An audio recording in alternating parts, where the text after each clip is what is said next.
Hello everyone. So, I am here again with another repaint video.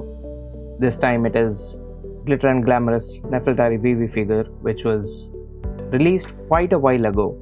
In fact, I had recorded an unboxing video for this figure, but unfortunately I just did not get the time to process it and release it to YouTube, so this time there won't be an unboxing for her.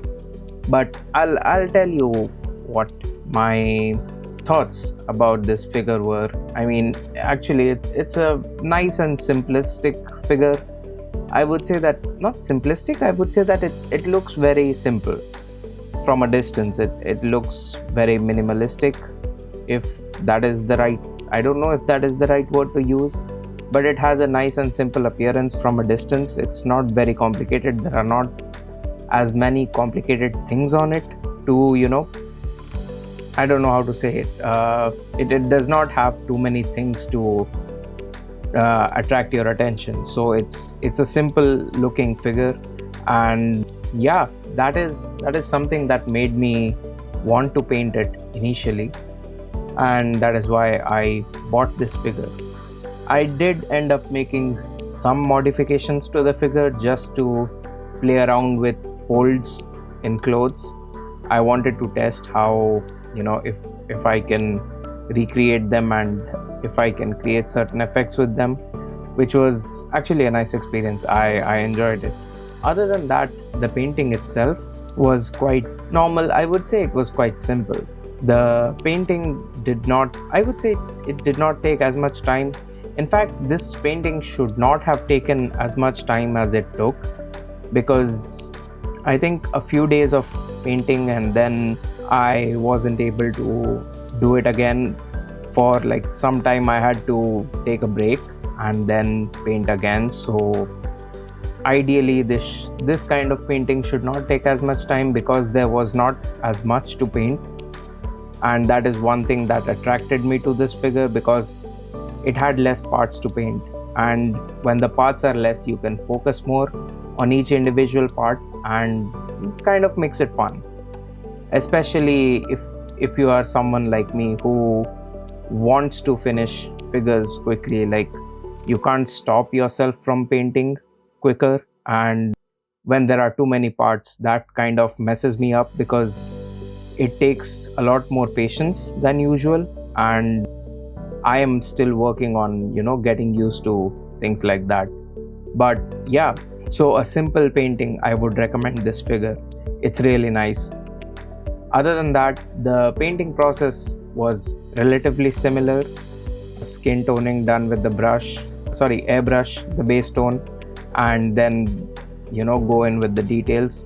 The only thing that I did differently in this figure was I painted the body first, and her hair was actually a little complicated.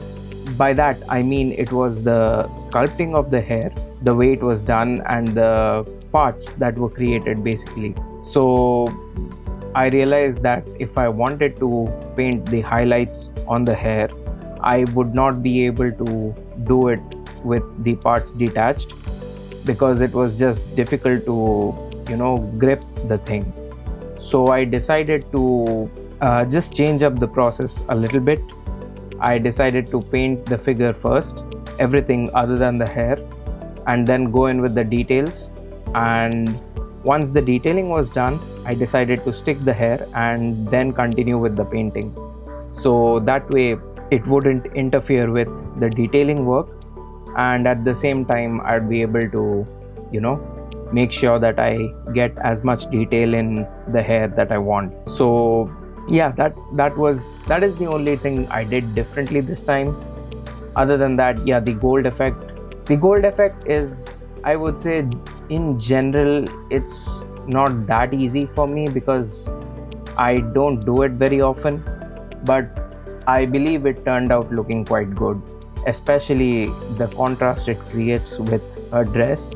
It looks really nice. So yeah, I think that's pretty much all about this figure that I have. Like, it's the same usual stuff.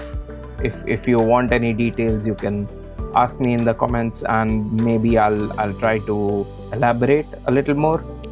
because the process more or less stays the same. It's usually just the fine details, the fine tuning here and there that comes into play. For example, for the dress, I did use pink, so the base is darker shade, and then as I went lighter, I did add a little bit of yellow, just to I don't know how to put it, to increase the warmth. Maybe I think that's how you would put it. I'm not a professional artist, so I don't know the exact terms, but from my perspective, yeah, to make it look a little more warm compared to just adding white, which I believe it does make a difference. I was planning to do the same with the hair, but then at the last moment I decided not to, because I was worried that it would end up looking weird. So the hair just stayed from like dark blue to light blue, which kind of ended up looking actually good. I was wondering how that would come off, but it came off really nice. And one thing with One Piece is they have like very interesting hair colors, which is kind of fun to paint when painting these figures. There's Nami, she has like orange hair, and this one is like blue, light blue, and these are different colors, and it's always fun to experiment with them when painting, because other than that, I am generally used to like painting. Well, till now, I think I have painted, most of the figures I've painted have been albedo, and that's just black hair, which I did end up experimenting a bit with the last video, and I believe I'll continue doing that. So yeah, that's it for this video.